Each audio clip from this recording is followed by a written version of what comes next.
नमस्कार। मैं हूं संजीव श्रीवास्तव। आप देख रहे हैं सत्यहिंदी.com।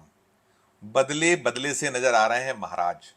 जी हां, हम बात करने जा रहे हैं आज मध्य प्रदेश की एक और हॉट सीट गुना शिवपुरी की। गुना शिवपुरी से ज्योतिरादित्य सिंधिया भारतीय जनता पार्टी के प्रत्याशी हैं। इस बार नजारा थोड़ा उल्टा है। 2019 और उसके पहले ज्योतिरादित्य सिंधिया गुना शिवपुरी सीट को कांग्रेस के टिकट पर लड़ते रहे थे। 2020 में क्या कुछ हुआ था देश ने देखा था, जाना था।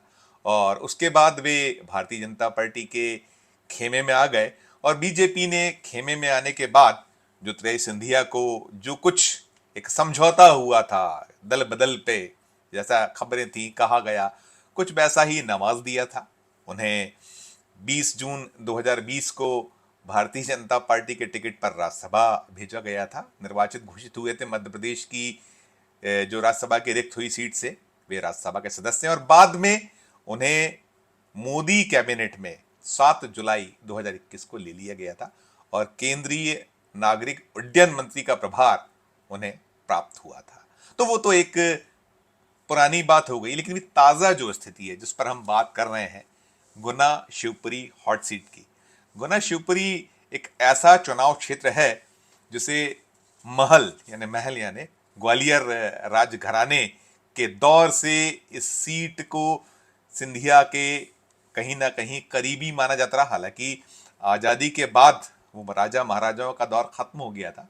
1957 में चुनाव का जो है दौर शुरू हुआ था और गुना शिवपुरी सीट को पहली बार राजमाता विजया राजे सिंधिया ने कांग्रेस के टिकट पर जीता था। और उसके बाद कांग्रेस से खटपट हुई थी, तो जो विजया राजे सिंधिया जी हैं उन्होंने 1967 में इसी सीट को गुना शिवपुरी, जिससे आज ज्योतिरादित्य सिंधिया उम्मीदवार हैं भारतीय जनता पार्टी के टिकट पर, निर्दलीय उम्मीदवार के तौर पर भी जीता था। और बाद में वे जनसंघ की हो गई थी, जनसंघ में आ गई थी, जनसंघ बना था। तो वो तो सब एक इतिहास की बातें हैं। लेकिन आज की जो ताजा स्थिति है, ताजा स्थिति में जैसे मैंने शुरू किया कि बदले बदले नजर आ रहे हैं महाराज। माधवराव सिंधिया गुना शिवपुरी सीट का प्रतिनिधित्व करते रहे थे और उनकी मृत्यु के बाद 2002 में पहली बार ज्योतिरादित्य सिंधिया इस सीट से उपचुनाव लड़े थे। कम आयु में वे संसद पहुंचे थे और उसके बाद सिंधिया ने पीछे मुड़कर नहीं देखा था।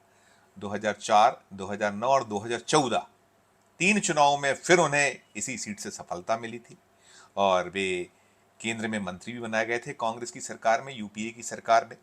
और सिंधिया का एक अलग राजनीतिक चमकीला दौर था यूपीए कांग्रेस के खेमे में रहते हुए।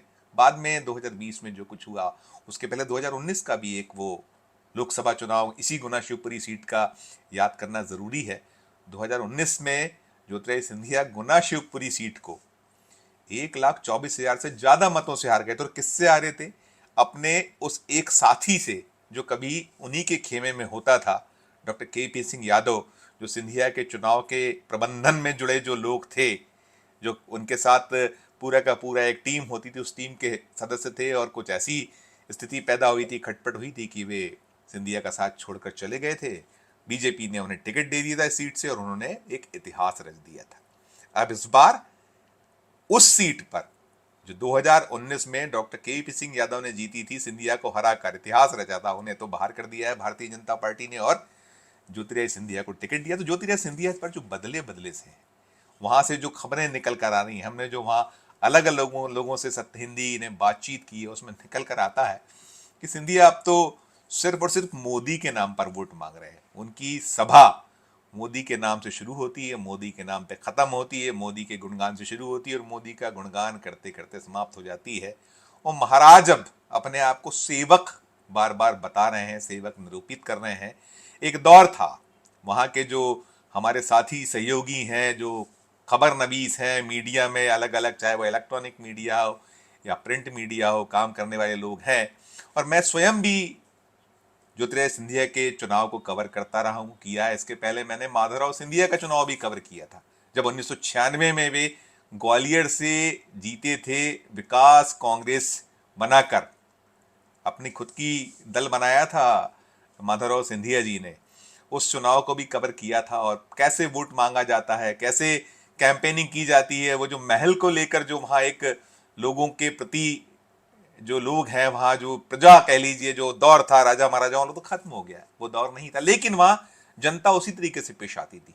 महाराज के बिना कुछ कह दिया जाए तो बड़ा बुरा भी माना जाता, लेकिन अब तो सब खत्म हो गया। अब तो ज्योतिरादित्य सिंधिया भी स्वयं को महाराज कहलाना पसंद नहीं करते। अब तो वे कहीं ना कहीं खुद को सेवक बता रहे हैं, लोगों का अपना भाई, कहीं लोगों का जो एक उनसे जुड़ाव के लिए जो कुछ करना चाहिए वो सब कुछ सिंधिया ने किया है। बदले होंगे, और बदले इसलिए हैं कि 2019 में गुना शिवपुरी में जिस तरह का पराजय का सामना होने करना पड़ा था, बड़ी करारी पराजय हुई थी। सिंधिया ने शायद ख्वाब में नहीं सोचा होगा। और जब कभी जितने चुनाव हो जाएंगे, जब तक वे चुनाव की राजनीति में रहेंगे या नहीं रहेंगे, चुनाव की राजनीति में हर व्यक्ति का अपना एक दौर होता है, रिटायर होता है, चाहे वो राजनीति हो या और भी जो क्षेत्र होते हैं, उससे जब उसका सेवानिवृत्ति होती है या वो उस क्षेत्र को छोड़ता है एक वक्त के बाद, तो शायद 2019 तो कभी ज्योतिरादित्य सिंधिया भूलेंगे नहीं। उन्होंने नहीं सोचा होगा कि इतनी करारे पराजय का सामना करना पड़ेगा। तो अभी जो 2024 का लोकसभा चुनाव है गुना शिवपुरी में, महाराज यानी ज्योतिरादित्य सिंधिया दर दर भटक रहे हैं। और देखिए, भटकना पड़ता है, जब चुनाव आता है तो जनता सर्वोपरि है, जनता ही आपको सीट तक पहुंचाती है और जनता ही सीट से उतारती है। पावर आपको देती है तो पावर आपसे छीन भी लेती है, वो हमने देखा है। अब जब महाचुनाव की पूरी एक रण बिछी हुई है, कांग्रेस ने भी अपना प्रत्याशी घोषित कर दिया है। उन राव देशराज सिंह जो एक जमाने में बीजेपी में ही होते थे और उनका पूरा का पूरा परिवार संघ जनसंघ और भारतीय जनता पार्टी से जुड़ा रहा, उसने बड़ा किला लड़ाया। ज्योतिरादित्य सिंधिया या माधवराव सिंधिया या महल के खिलाफ आवाज बुलंद करने वालों में बहुत बुलंद आवाज थी राव देशराज सिंह यादव की। अब वे नहीं है इस दुनिया में, फानी दुनिया में।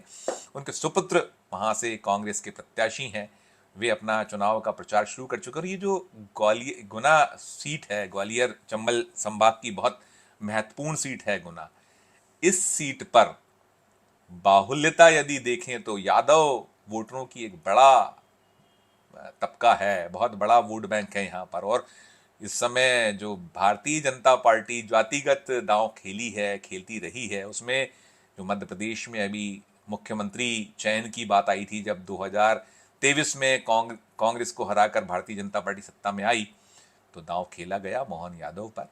मोहन यादव को यूपी भी भेजा गया है, अभी भी लगातार वे नाप रहे हैं, बिहार भी वे जा रहे हैं। और इधर मध्य प्रदेश की उस गुना शिवपुरी सीट से जो केपी सिंह यादव थे, जिन्होंने एक इतिहास रचा था, एक बड़े कद्दावर कांग्रेसी नेता ज्योतिरादित्य सिंधिया को पराजित किया था, वे अब नेपथ्य में हैं, उनका टिकट कट चुका है। अभी वे गए तो कहीं नहीं है, खबर सूचना यही है कि वे मान गए हैं, मना लिया गया है। सूचना ये भी है कि उनकी अन्य क्षेत्र में ड्यूटी लगाई गई है। लेकिन वहाँ की जनता कहीं ना कहीं जिस तरीके के दो दृश्य हुए, एक दृश्य 2020 में जब ज्योतिरादित्य सिंधिया ने कांग्रेस से धोखा किया, दगा किया, जैसा कि कांग्रेसियों के ही आरोप है, उन्होंने तो गद्दार तक कहा है कांग्रेसियों ने। और उसकी तुलना वो जो सिंधिया राज घराने पर कहीं कथित कलंक है या जो कथित उसको लेकर कटघरे में खड़ा किए जाते हैं कि झांसी की रानी वाला जो मसला मामला है, वैसा ही अभी उससे तुलना की गई, उससे जोड़ा गया। और भारतीय जनता पार्टी भी अब तो काम करना पड़ रहा है महाराज के लिए। महाराज अब बीजेपी में है और वे अपने आप को सेवक बता रहे हैं। वे अब भैया भी हो चुके हैं, वे अब साथी भी हो चुके हैं, उनसे गलभैया भी हैं। तो अब भटक रहे हैं, वे वोट मांग रहे हैं। लेकिन ज्योतिरादित्य सिंधिया जब कांग्रेस में थे तब भी वे बहुत सलीके से चुनाव लड़ा करते थे। हमने देखा है कि बूथ बूथ तक उनकी पहुंच पकड़, उनका लैपटॉप, वे पहले कैंपियन मुंबई से स्कूली शिक्षा हुई, दून में पढ़े, फिर उन्होंने जो बीए उन्होंने किया वहाँ विदेश का जो एक महत्वपूर्ण कॉलेज है हार्वर्ड यूनिवर्सिटी, वहाँ से बीए किया था। फिर स्टैनफोर्ड से उन्होंने एमबीए किया, एमबीए और तमाम बड़े शिक्षित हैं। और कभी उन्होंने बताया भी है कि उन्होंने नौकरी भी की थी एक दौर में जब राजनीति में आने के पहले, और वे सब कुछ जानते हैं, बूझते हैं, उन्हें इल्म है, ऐसा बताया करते थे वे। तो अभी इस समय तो वे पूरी की पूरी जो ताकत झोंके हुए हैं, वो झोंके हुए हैं कि 2019 में जो एक गच्चा खाया था इस सीट से, उस सीट को कैसे रिटेन किया जाए। और उसी के लिए पूरा का पूरा परिवार जुटा हुआ है। उनकी धर्मपत्नी भी चुनाव मैदान में है, पुत्र भी हैं, परिवार लगा हुआ है। और अभी जो निकलती है खबरें जो आ रही हैं उसमें ये भी दिखलाया जा रहा है, बताया जा रहा है कि ऐसा प्रचार, इस तरीके से दूध में शक्कर या पानी में जो कहते हैं ना शक्कर घुल जाना, वैसा दृश्य नहीं देखा था। लोग बता रहे हैं वहां से कि पहली बार अब जो मिसेस ज्योतिरादित्य सिंधिया हैं वे बाजारों में कहीं साड़ी खरीदते भी दिखती हैं, नजर आ रही हैं, कहीं वे चाट पकौड़ी खाती भी दिखती हैं। ऐसे ही उनके सुपुत्र साहब भी, जितना जो एक जनता को ये दर्शाना कि हम आम जन हैं, हम नहीं हैं जो सोचा जाता है, जो माना जाता है, तो वो सब कुछ चल रहा है। और कई सारी जो चीजें हैं या कई सारे ऐसे कारक हैं जो मान के चला जा रहा है कि अभी जनता भूली नहीं है। जैसे मैंने कहा 2020 में कांग्रेस की जो सरकार गिरी थी, यहाँ काफी उसको लेकर प्रतिक्रियाएं हुई थी और अभी भी प्रतिक्रियाएं आ रही हैं। जो वोटर है वो तो जब वक्त आता है तो चोट भी करता है और अपना जो उसका आक्रोश है वो भी दिखलाता है। तो इस वक्त भले ही कई ऐसे मामले हैं, मसले हैं जिसके कारण बोलना बड़ा संभव नहीं होता है, खुल के नहीं बोल पाता है, लेकिन चोट तो वोट देते समय वोटर कर ही देता है। बोल रहा है, वो कह रहा है कि हम भूले नहीं हैं, वो जो कांग्रेस के साथ जो दगा किया वो नहीं भूले हैं। और महाराज को सबक सिखाने की बात भी की जा रही। फिर इसके साथ साथ महाराज के खिलाफ बहुत जो चीजें हैं उसमें एक डॉक्टर केपी सिंह यादव का टिकट कटना भी है। वो टिकट कटने से उनसे जुड़े लोग, उस केपी सिंह यादव ने 5 बरस जमकर मेहनत की, वे मानकर चल रहे थे कि उनका टिकट कोई काट नहीं पाएगा। लेकिन जब 2020 में सिंधिया की एंट्री हुई थी बीजेपी में, तब से यादव का कहीं ना कहीं मन खट्टा सा दिखता था, कहीं वे विचलित से दिखते थे। लेकिन जब उन्हें राज्यसभा भेज दिया गया ज्योतिरादित्य सिंधिया को, तो फिर वे बड़े मुतमईन से हो गए थे कि भले ही आ गए हैं महाराज, लेकिन अब उनके टिकट पे कोई खतरा नहीं। लेकिन अंततः मामला ऐसा उल्टा पड़ा कि उनका टिकट कट गया है। तो वो भी एक वजह है कि वोटरों की जो यादव के प्रति सिंपैथी रखने वाले वोटर हैं, उनका रुख क्या होगा, क्या वे अपना जो वोट है उसको कैसे देंगे, ये भी एक पक्ष है। महाराज तो घूम रहे हैं गली दर गली, मोहल्ले दर मोहल्ले, गांव दर गांव, धूल फांक रहे हैं और फांकना भी पड़ेगी। आपको पावर चाहिए तो पावर पाने के लिए, 5 साल के पावर के लिए आपको महीने 2 महीने तो पाँव पाँव चलना पड़ता है, चप्पलें घिसना पड़ती हैं। और वो दृश्य है गुना शिवपुरी में। और साथ साथ ये भी है कि वहाँ कई सारी भाजपाएं हैं। जब वो बीजेपी में आए तो बार बार चलता था कि महाराज भाजपा, शिवराज भाजपा, नाराज भाजपा। भले ही शिवराज और महाराज एक हैं, गलबैया कर रहे हैं, लेकिन अभी नाराज भाजपा से तो मुक्ति नहीं मिली है। जो फूल छाप कांग्रेसी जिन्हें कहा जाता था पहले, और जब आप पूरी तरीके से हाथ छोड़कर फूल को अपने कमीज में लगा चुके लोग हैं, उनसे दिल और मन नहीं मिले हैं। जो वास्तविक भाजपाई हैं उनके मन में कहीं टीस, कहीं एक जो मर्म है वो दबा पड़ा है। तो वो कैसा रुख करेगा, कैसा उसका रवैया होगा, वो देखने वाली बात होगी।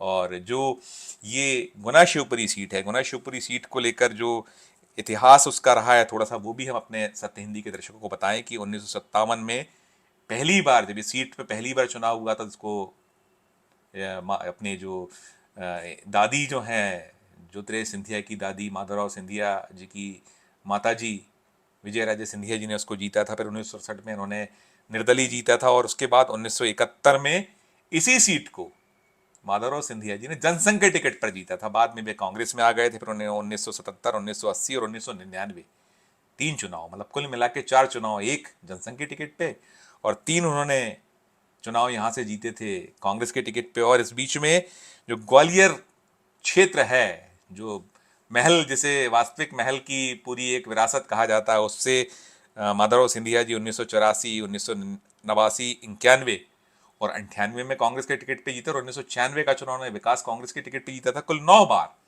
ग्वालियर और शिवपुरी से वे सांसद रहे, संसद में पहुंचे। और ऐसे ही उनकी जो दादी हैं, दादी ने भी ग्वालियर में 1989, 91, 96 और 98 में चुनाव लड़ा था, उसको उन्होंने जीता था। तो ये पूरा का पूरा एक महल का दृश्य रहा है वे वहाँ। लेकिन अभी जो ताज़ा हालात हैं, ताज़ा हालातों में कहीं ना कहीं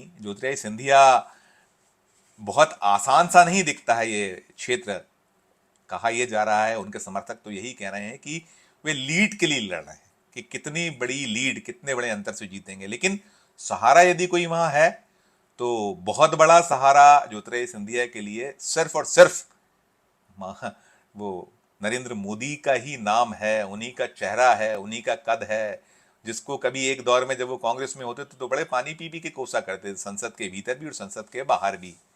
बहुत सारे ऐसे वीडियो हैं जो वायरल है होते हैं बार बार, और पहले तो आई पब्लिक डोमेन में पड़े हुए हैं।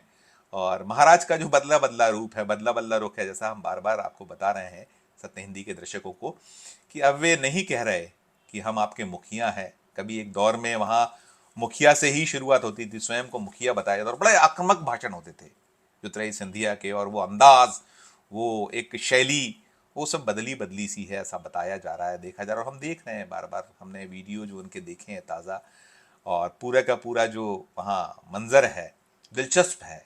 और बीजेपी का जो